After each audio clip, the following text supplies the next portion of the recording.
Hello friends, कैसे हैं आप सभी। आज हम लोग बात करेंगे आधुनिक भारत का इतिहास और उत्तरकालीन मुगल सम्राट के बारे में हम लोग समझेंगे। और इससे लेकर के हम लोग भारत के जो गवर्नर जनरल हैं, जो गवर्नर जनरल के कार्यकाल है, वो सारे कार्यकाल हम लोग भी आज की क्लास में इस एपिसोड में हम लोग देखेंगे। और आप लोग किसी भी कंपटीशन एग्जाम का तैयारी करते हैं तो आपके लिए यह लूसेंट लूसेंट बहुत ही ज़रूरी है। बिना लूसेंट पढ़े हुए आप एक कर तो सकते हैं, लेकिन लूसेंट ज़रूरी है, ठीक है ना। चलिए, इस लूसेंट को हमारे साथ आप लोग रिविजिंग करिएगा और तेज़ी से हम लोग करेंगे ताकि आप लोग को रिविजिंग करने में थोड़ा सा टाइम का भी बचत हो जाए। चलिए हम लोग समझते हैं। यहाँ पे बहादुर शाह प्रथम, इनके शासनकाल होता है 1707 से 1712। 1707 से 1712 लगभग 2 वर्षों के उत्तराधिकार के संघर्ष के बाद 63 वर्षीय शाहजादा, ठीक ना, मुअज्जम औरंगजेब का सबसे बड़ा बेटा था, वो शासक बनता है। कितने वर्ष के? तो 2 वर्षों के उत्तराधिकार के संघर्ष के बाद, यानी कि अपने उत्तराधिकार के लिए 2 वर्षों तक संघर्ष करता है और शाहजादा मुअज्जम जो है, औरंगजेब का जो बड़ा बेटा है, वो शासक बनता है। और उसने बहादुर शाह की उपाधि को धारण की थी। इस लड़ाई में इसने अपने 2 भाइयों मोहम्मद आजम तथा काम बख्श की हत्या कर दी थी और बाद में इसे बहादुर शाह प्रथम कहा जाता है। बहादुर शाह प्रथम को क्या कहते हैं, ठीक ना। पहले इसका नाम क्या था? शाहजादा मुअज्जम, जो औरंगजेब का बड़ा बेटा था।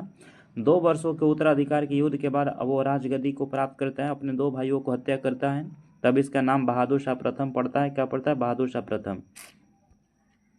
उत्तराधिकार के युद्ध में गुरु गोविंद सिंह ने बहादुर शाह का साथ दिए थे। उत्तराधिकार के युद्ध में गुरु गोविंद सिंह बहादुर शाह के साथ दिए थे। इनका शासन काल याद रखिएगा। 1200, बताइए 1200 कितना से कितना है? 1200, 1206, 1207 से कितना है? 1207 से 1212 इनका शासन काल है। अब यहाँ पे हम लोग है कि मुगलों से स्वतंत्र होने वाला राज्य और उनके संस्थापक कौन है। तो मुगलों से स्वतंत्र होने वाला राज्य पहले अवध है। अवध जो है, यह इनके बताइए संस्थापक है सआदत खान। पूछता है कि अवध की स्थापना के किया था? सआदत खान ने। हैदराबाद की स्थापना चिनकिलिच खां और निजाम उल मुल्क आसफ जहाँ इसकी स्थापना किए थे। रुहेलखंड के बेरदाऊद अली मोहम्मद खां, बंगाल के मुर्शिद कुली खां, कर्नाटक के सदुल्ला खां, भरतपुर के चुरामन बदन सिंह स्थापना किए थे। चुरामन बदन सिंह। मुगल सम्राट मोहम्मद शाह ने शहादत खां को बुरहान उल मुल्क की उपाधि दी थी और शहादत खां का असली नाम था मीर मोहम्मद अमीन। क्या था? मीर मोहम्मद अमीन। खाकी खान ने बहादुर शाह को साहेब खबर की उपाधि दी थी। नेक्स्ट आगे इसमें है कि जहांदर शाह इनका 1 साल का शासनकाल रहता है, 1712 से 1713। जुल्फिकार खान की मदद से जहांदर शाह शासक बनता है। जुल्फिकार खान को प्रधानमंत्री बनाया गया। उसने साम्राज्य की वित्तीय स्थिति को ठीक करने के लिए इजारा प्रथा की शुरुआत की थी। जहांदर शाह ने जजिया कर को भी क्या किए थे? समाप्त किए थे। जजिया कर को इसने क्या किए थे? समाप्त किए थे।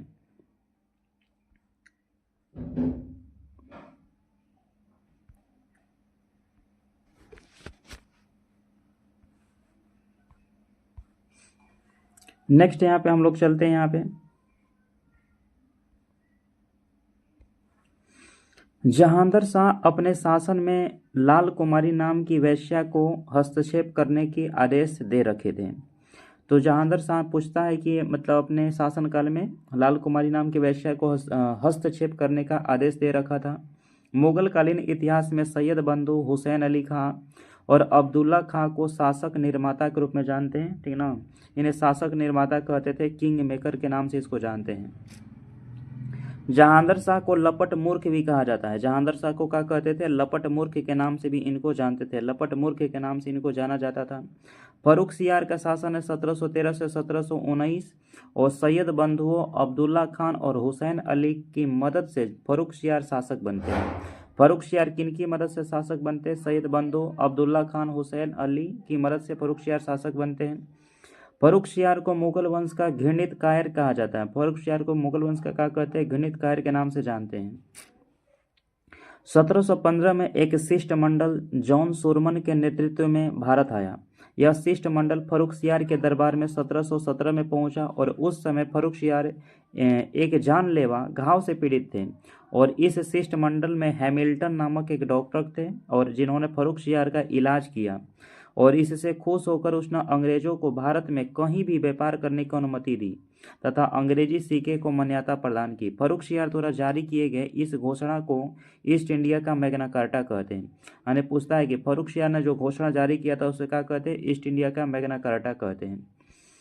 1719 में सैयद बंधुओं ने पेशवा बालाजी विश्वनाथ की सहायता से फर्रुखसियार को गद्दी से उतार दिए थे। सैयद बंधु बताइए किन की मदद से? पेशवा बालाजी विश्वनाथ की सहायता से फर्रुखसियार को गद्दी से उतार दिए थे और अंधा बनाकर मार डाले थे। रफ़ी उद दरजात जो 28 फरवरी से 6 जून 1719 तक इनका शासन रहता है, इसने मुगल शासकों में सबसे कम दिन का शासन था। मुगल शासकों में सबसे कम दिन का शासक रफ़ी उद दरजात का है। रफ़ी उद दरजात का है। रफ़ी उद दौला है 6 जून से 17 सितंबर 1719 तक इनका शासन रहता है। सैयद बंधुओं ने रफ़ी उद दौला को शाहजहां द्वितीय के नाम से राजगद्दी पर बैठाया और यह भी अफीम का आदी था।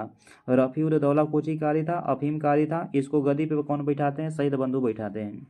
नेक्स्ट अगला शासक आते हैं मोहम्मद शाह। मोहम्मद शाह का शासन एक लंबा रहता है 1719 से लेकर 1748 तक इनका शासनकाल रहता है मोहम्मद शाह का। इसने निजामुल मुल्क की सहायता से सैयद बंधुओं को मौत के घाट उतार दिए थे। सैयद बंधुओं को मौत के घाट उतारे थे मोहम्मद शाह निजामुल मुल्क की सहायता से, ठीक ना। निजामुल मुल्क की सहायता से तुरानी सैनिक हैदर बेग ने 9 अक्टूबर 1720 ईस्वी को सैयद बंधु हुसैन अली खां की हत्या कर दी और 1724 में निजामुल मुल्क वजीर बना। 1724 में निजामुल मुल्क अपने थे वजीर बने थे। इसके शासन के दौरान 1737 में मराठा पेशवा बाजीराव प्रथम ने दिल्ली पर हमला किए थे। क्या किए थे? दिल्ली पर हमला किए। इसी के समय ईरान के सम्राट नादिर शाह 1739 में दिल्ली पर आक्रमण किया और करनाल के युद्ध में मुगलों को परास्त किए थे। हैदराबाद की स्थापना तुरानियों ने और अवध की स्थापना ईरानियों ने की थी।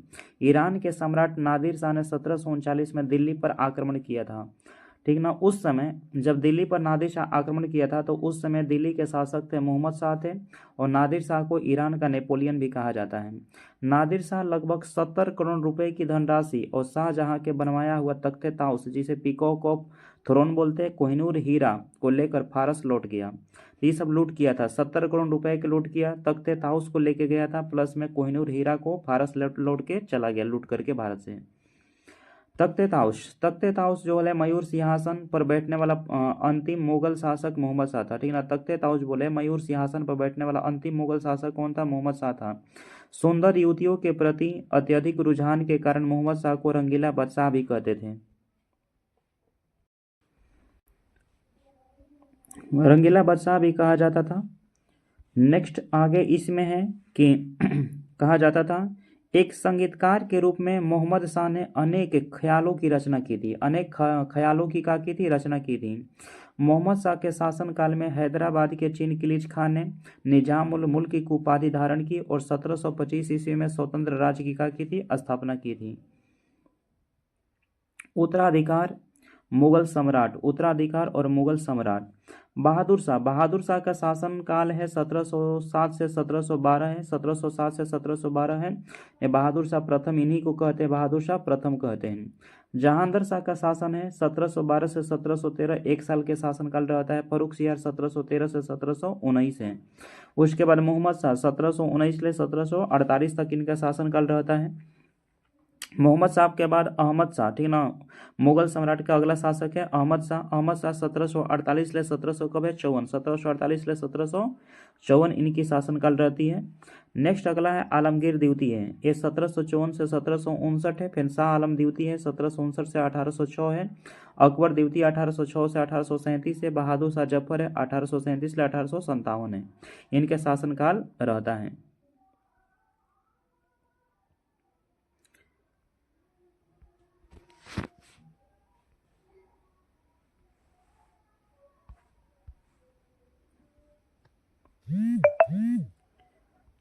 नेक्स्ट अब हम लोग देखते हैं यहाँ पे अहमद शाह 1748 से 1754 यह एक अयोग्य शासक था। इसने अपने राज्यकाल के सभी काम, ठीक ना, काम उदम बाई को सौंप दिए थे, जिसे किबला या आजम को उपाधि दी गई थी। जिसे क्या कहते हैं, किसकी उपाधि? किबला आजम को उपाधि दी गई थी। तो अहमद शाह के शासनकाल जो है 1748 से 1754 मात्र, ठीक ना, 6 साल के शासनकाल रहता था। और इसने अपने राजकाल के सभी काम किसको दिए थे? उधम बाई को सब दिए थे। इसे किबला ए आलम को उपाधि, तो किबला ए आलम को उपाधि किसे दी गई थी? अहमद शाह को। उसके बाद आलमगीर द्वितीय हैं, 1754 से 1759 है। यह जहांगीर शाह का पुत्र था और इसी के समय 1757 में पलासी के युद्ध हुए थे। तो पूछ देगा कि पलासी का जो युद्ध हुआ था 1757 में, किन के समय में हुआ था? आलमगीर द्वितीय। आलमगीर द्वितीय के समय में हुआ था पलासी का युद्ध, हुआ था आलमगीर द्वितीय के समय में हुई थी। नेक्स्ट है कि शाहजहां तृतीय 1759 से 1760 है। इसे मोही उल मिलत के नाम से जाना जाता है और मराठों के हस्तक्षेप से इसे गद्दी से उतार फेंका गया था। उसके बाद शाह आलम द्वितीय हैं जो 1759 से 1806 तक रहते हैं। ये एक अयोग्य शासक थे। शाहजहां तृतीय अयोग्य शासक थे। और शाह आलम द्वितीय जो 1759 से 1806 तक इनका शासनकाल माना जाता है। इनके शासनकाल में 2 निर्णायक युद्ध, पानीपत का तीसरा युद्ध हुआ था 1761 में, बक्सर का युद्ध 1764 में। पानीपत के तीसरे युद्ध में अहमद शाह अब्दाली ने मराठों को परास्त किए थे। 1765 में इलाहाबाद की संधि की शर्तों के अनुरूप शाह आलम द्वितीय को ईस्ट इंडिया कंपनी के संरक्षण में इलाहाबाद में रखा गया। इसने कंपनी को बंगाल, बिहार, उड़ीसा की दीवानी सौंपने के लिए फरमान भी जारी किया। शाह आलम द्वितीय 1772 में शाह आलम द्वितीय को मराठा दिल्ली ले आए और जहां वो 1803 तक रहे। 1803 में अंग्रेजों ने दिल्ली पर क्या किए? कब्जा कर लिए। गुलाम अहमद शाह अब्दाली का वास्तविक नाम अहमद खां था और इसने 8 बार भारत पर आक्रमण किया था। तो अहमद शाह अब्दाली भारत पर कितने बार आक्रमण किया था? 8 बार। वास्तविक नाम था अहमद खां। गुलाम कादिर खान ने 1806 में शाह आलम द्वितीय की हत्या करवा दी। अकबर द्वितीय 1806 से 1837 इनका शासनकाल रहता है। देखिए, अकबर द्वितीय इसने राजा राममोहन राय को राजा की उपाधि से नवाजा था और इनके शासनकाल के दौरान 1835 में ईस्ट इंडिया कंपनी ने स्वयं को मुगल शासक के अधीन कहलाना समाप्त कर दिया और मुगल शासक के नाम पर सिक्के जारी करना बंद कर दिए गए थे। बहादुर शाह द्वितीय 1837 से 1857। बहादुर शाह द्वितीय अंतिम मुगल सम्राट था।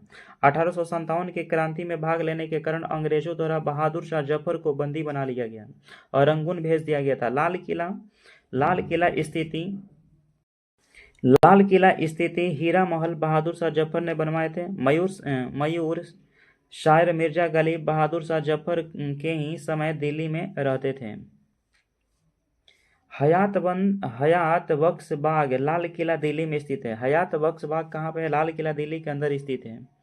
नेक्स्ट हम लोग चलेंगे भारत में यूरोपीय व्यापारी कंपनियों का आगमन। देखिए, 17 मई 1498 ईस्वी को वास्को डी गामा ने भारत के पश्चिमी तट पर स्थित कालीकट बंदरगाह पे पहुंचकर भारत और यूरोप के बीच नए समुद्री मार्ग की खोज की थी। इस यात्रा में वास्को डी गामा को गुजराती पथ प्रदर्शक अब्दुल मजीद ने सहयोग किए थे। 1505 में फ्रांसिस्को द अल्मेंडा भारत में प्रथम पुर्तगाली वायसराय बन के आया था। 1509 में अल्फांसो डी अल्बुकर्क भारत में पुर्तगाली का वायसराय बना और 1510 में बीजापुर के यूसुफ आदिल शाह से गोवा को जीत लिया। यूरोपीय कंपनी और उनके संस्थापक। यूरोपीय कंपनी उनकी स्थापना। पुर्तगाली ईस्ट इंडिया कंपनी की स्थापना हुई थी 1498 में। अंग्रेजी ईस्ट इंडिया कंपनी 1600 में। डच ईस्ट इंडिया कंपनी 1602 में। डेनिश ईस्ट इंडिया कंपनी 1616 में। फ्रांसीसी ईस्ट इंडिया कंपनी 1664 में और स्वीडिश ईस्ट इंडिया कंपनी 1731 में। पुर्तगालियों की कंपनी की फैक्ट्री लगी थी कोचिन में कब? 1503 में। डच का मसूलीपट्टनम 1605 में। अंग्रेज मसूलीपट्टनम में लगाए थे 1611 में। पहले अंग्रेजों का लगा था अस्थायी तौर पे कंपनी लगी थी। लेकिन टेक्स्ट बुक इसका आंसर भाई साहब 1608 दिया है, लेकिन यहाँ पे लुसेंट में 1611 लिखी है। तो लुसेंट को लेकर चलिएगा आप लोग। डेनिश डेनिश ना त्रावणकोर में लिखे 1620 में, और फ्रांसीसी सूरत में 1668 में।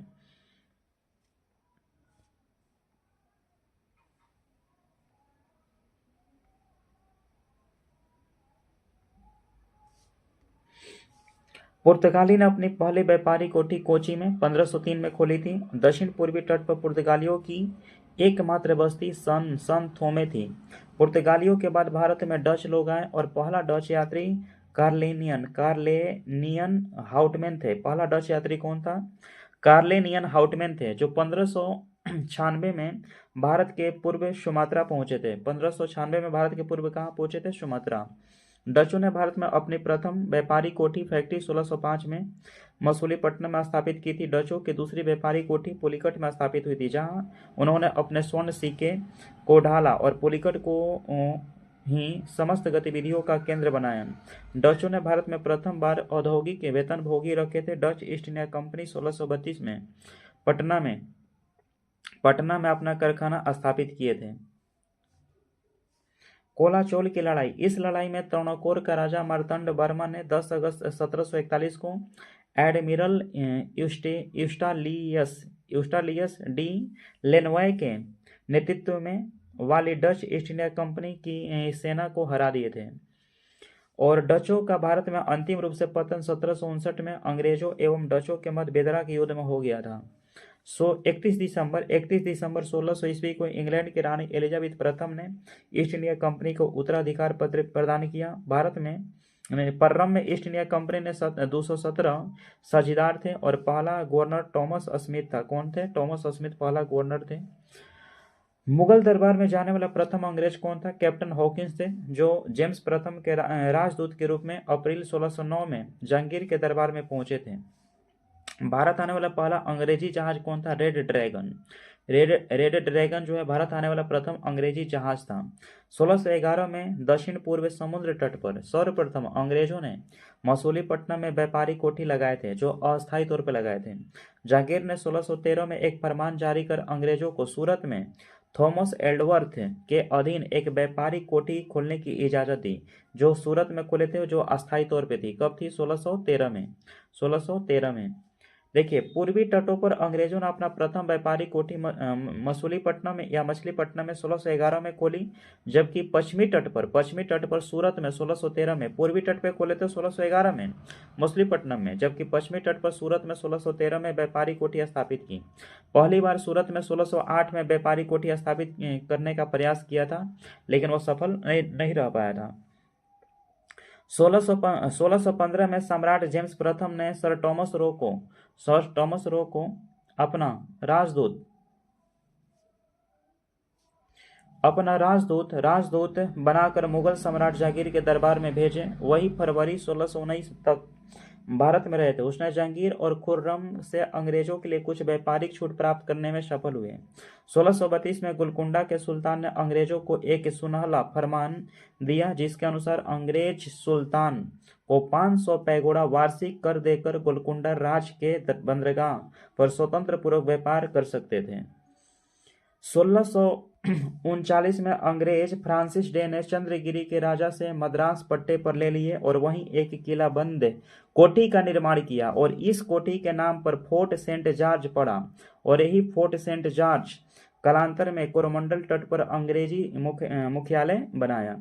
1661 में पुर्तगाली राजकुमारी कैथरीन ऑफ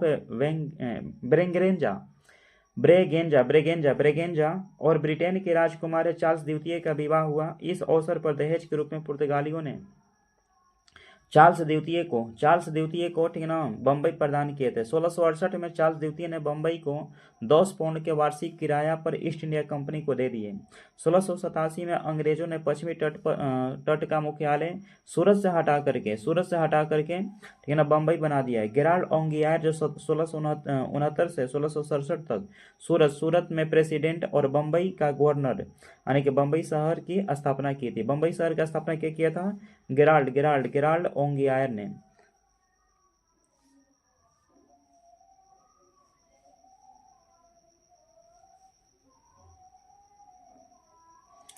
नेक्स्ट हम लोग चलते हैं आगे की तरफ।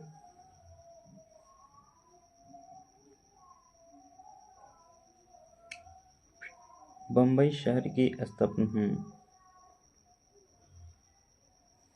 नेक्स्ट हम लोग चलते हैं।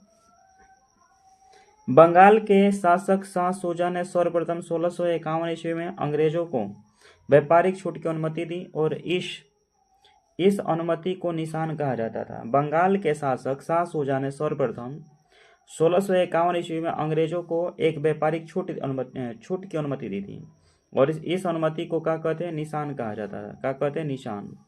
1698 में अंग्रेजी ईस्ट इंडिया कंपनी ने 3 गांव सुतानोती, कालीकट्टे, गोविंदपुर की जमींदारी 1200 रुपये में भुगतान कर प्राप्त की और यहाँ पर फोर्ट विलियम का क्या किए थे? निर्माण किए थे। फोर्ट विलियम का क्या किए थे? निर्माण।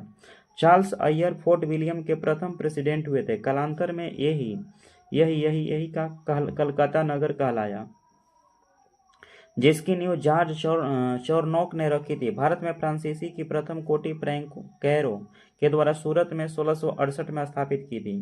1674 ईस्वी में फ्रांसीसी कंपनी के निदेशक फ्रैंकलिन मार्टिन ने वालीकोंडापुरम के सूबेदार शेर खां लोधी से पदुचेरी नामक एक गांव प्राप्त किया था, जो कालांतर में पांडिचेरी के नाम से जाना जाता था।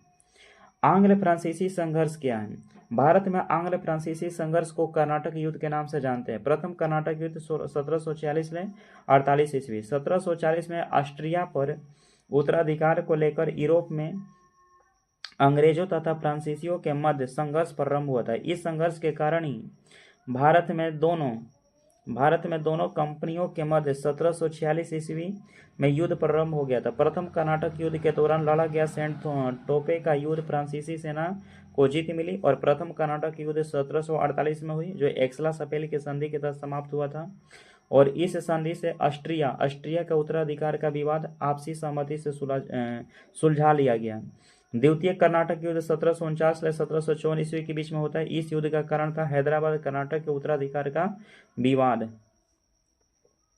हैदराबाद और कर्नाटक में चल रहे इन विवादों से राजनीतिक बढ़त बनाने हेतु डुप्ले ने हैदराबाद में मुजफ्फर जंग और कर्नाटक में चंदा साहिब का साथ दिए थे। अपरिहार्य रूप से अंग्रेजों को नासिर जंग और अनवरुद्दीन का सहयोग करना पड़ा था। हैदराबाद आसफ जाह की मृत्यु के बाद उत्तराधिकार को लेकर के नासिर जंग का पुत्र और भतीजे मुजफ्फर जंग के मध्य एक विवाद खड़ा हो गया। कर्नाटक के नवाब अनवरुद्दीन और उनके बहनोई चंदा साहिब के मध्य में विवाद शुरू हो गया।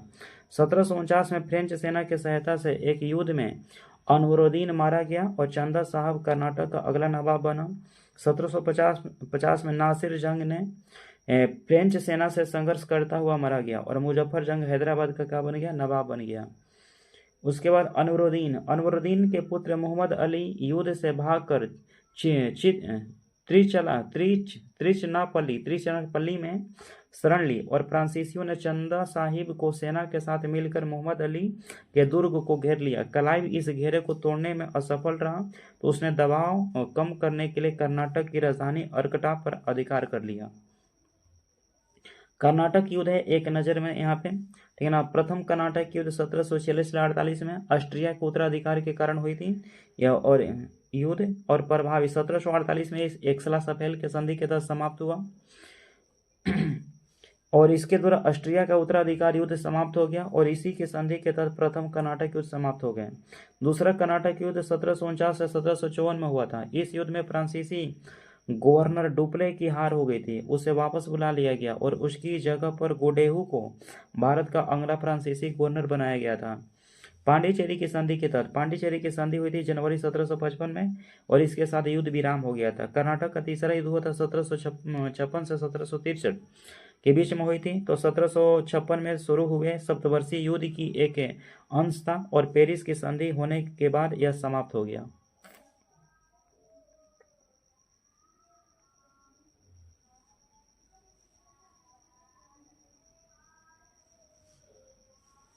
(1752) में अस्ट्रिगर लॉरेंस के नेतृत्व में अंग्रेजी सेना ने त्रिचनापल्ली को बचा लिया और फ्रांसीसी सेना ने अंग्रेजों के सामने आत्मसमर्पण कर दिया। इस हार के कारण डुप्ले को वापस फ्रांस बुला लिया गया और 1754 में गोडेहू अगला फ्रांसीसी गवर्नर बनकर आया। जनवरी 1755 में पांडिचेरी की संधि के साथ यह युद्ध समाप्त हो गया। 1760 में अंग्रेजी सेना ने सर आयरकुट के नेतृत्व में वांडीवास की लड़ाई में फ्रांसीसियों को बुरी तरह से हरा दिए। 1761 में अंग्रेजी ने पांडिचेरी को फ्रांसीसियों से छीन लिए और 1763 ईस्वी में हुई पेरिस की संधि के द्वारा अंग्रेजों ने चंद्रनगर को छोड़कर शेष अन्य प्रदेशों को लौटा दिया, जो 1749 ईस्वी तक फ्रांसीसी कब्जे में थे। यह प्रदेश भारत की आज़ादी तक फ्रांसीसियों के कब्जे में रहे। बंगाल पर अंग्रेजों का आधिपत्य। मुगल साम्राज्य के अंतर्गत आने वाले प्रांतों में बंगाल सर्वाधिक संपन्न राज था। मुर्शिद कुली खां स्वतंत्र शासक था, परंतु वह अनियमित रूप से मुगल बादशाह को राजस्व भेजता था। मुर्शिद कुली खां ने अपनी राजधानी ढाका से मुर्शिदाबाद स्थानांतरित की थी और इसने इजारेदारी प्रथा प्रारंभ तथा कृषकों को तकावी ऋण प्रदान की थी। इसका उत्तराधिकारी इसका दामाद जो है ना सुजाउद्दीन हुआ। 1740 ईस्वी में गिरिया के युद्ध में सरफराज खान को मारकर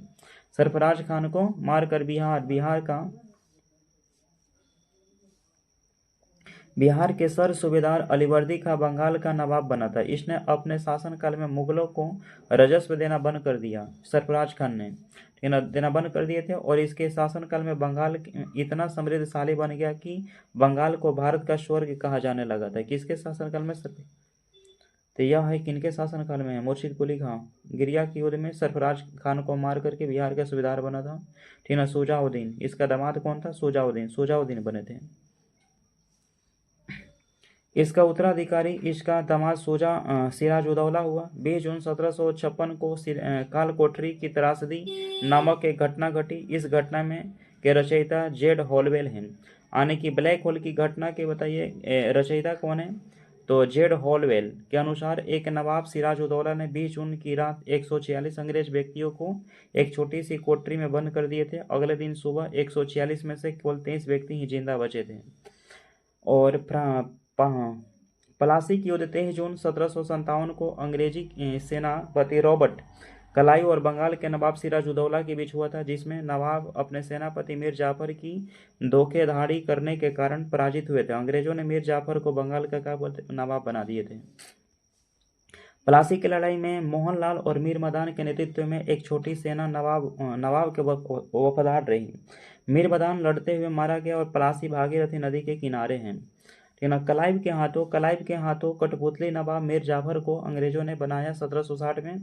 क्लाइव के हाथों कठपुतली नवाब मीर जाफर को अंग्रेजों ने 1760 में हटाकर उनके दामाद मीर कासिम को बंगाल का नवाब बनाया। मीर कासिम ने अपने राजधानी मुर्शिदाबाद से मुंगेर लेके आ गया। बंगाल की राजधानी का क्रम पहले ढाका था, फिर मुर्शिदाबाद, उसके बाद कहाँ हो गया? मुंगेर। बक्सर के युद्ध 1764 में अंग्रेज और मीर कासिम अवध के नवाब सुजाउद्दौला मुगल सम्राट शाह आलम द्वितीय के बीच में हुई। इस युद्ध में भी अंग्रेज विजय हो गए और इस युद्ध में अंग्रेज सेनापति कौन थे? हेक्टर मुनरो थे। इसके बाद है हम लोग चैप्टर नंबर 42 है अंग्रेजों के मैसूर के संबंध। 1761 में हैदर अली मैसूर का शासक बना था। हैदर अली की मृत्यु 1782 ईस्वी में द्वितीय आंग्ल मैसूर युद्ध के दौरान हो गया था। हैदर अली का उत्तराधिकारी उसका पुत्र टीपू सुल्तान हुआ। कौन था? टीपू सुल्तान। 1787 में टीपू ने अपनी राजधानी श्रीरंगपट्टनम में बरसाह की उपाधि धारण की थी। इसने अपनी राजधानी को श्रीरंगपट्टनम में स्वतंत्रता का वृक्ष भी लगवाए थे तथा जैकोबिन क्लब का स्थापना भी किए थे। प्रथम आंग्ल मैसूर युद्ध 1767 में होती और गवर्नर थे लॉर्ड वेल्डरेस्ट थे। द्वितीय में 1780 से 84 होती, वारेन हेस्टिंग थे। और तीसरा आंग्ल मैसूर युद्ध होता है 1790 से 92, कर्नवालिस थे इसमें गवर्नर। और चतुर्थ के समय 1799 में होती, लॉर्ड वेलेस्ली उसमें अंग्रेजी गवर्नर थे। इस युद्ध में मराठा हैदराबाद के निजाम अंग्रेजों के संयुक्त सेना मैसूर के खिलाफ लड़ रही थी। यानी कि अंग्रेजों को साथ दे रहे थे मराठा हैदराबाद के निजाम और ये सब लड़ रहे थे मैसूर के खिलाफ में। टीपू की मृत्यु श्रीरंगपट्टनम के आखिरी युद्ध यानी चतुर्थ आंग्ल मैसूर युद्ध के दौरान 1799 ईस्वी में हो गई। टीपू सुल्तान को शेर ए मैसूर कहा जाता था। टीपू टीपू टीपू टीपू सुल्तान की राजसी टीपू सुल्तान की राजसी झंडे पर शेर की तस्वीर होती थी। 1760 में वांडीवाश के युद्ध हुआ था, जिसमें अंग्रेजों ने सर आयरकुट के नेतृत्व में नेतृत्व वाली फ्रांसीसी सेना को पराजित की थी। तो वांडीवास की युद्ध 1760 में हुई थी। अंग्रेजों का नेतृत्व आयरकुट कर रहा था, फ्रांसीसी सेना का नेतृत्व लाली कर रहे थे, और इसमें अंग्रेजों का क्या हो गया था, विजय हो गया था। महत्वपूर्ण कुछ संधियां हो गया था। प्रथम आंग्ल मैसूर युद्ध मद्रास की संधि 1769 में हुई, और द्वितीय आंग्ल मैसूर युद्ध मंगलोर की संधि हुई थी 1784 में, और श्रीरंगपट्टनम की संधि हुई थी 1792 में। तो मद्रास की संधि 1769 और 1784 में मंगलोर की संधि, श्रीरंगपट्टनम की संधि 1792 में हुई थी। इसके बाद हम लोग नेक्स्ट अगला चैप्टर में हम अगला एपिसोड में देखेंगे सिख साम्राज्य और अंग्रेजों के बीच की जो रणनीति है, अगला मतलब हम लोग एपिसोड में देखेंगे। चलिए बहुत बहुत धन्यवाद, मिलते हैं हम लोग नेक्स्ट एपिसोड में।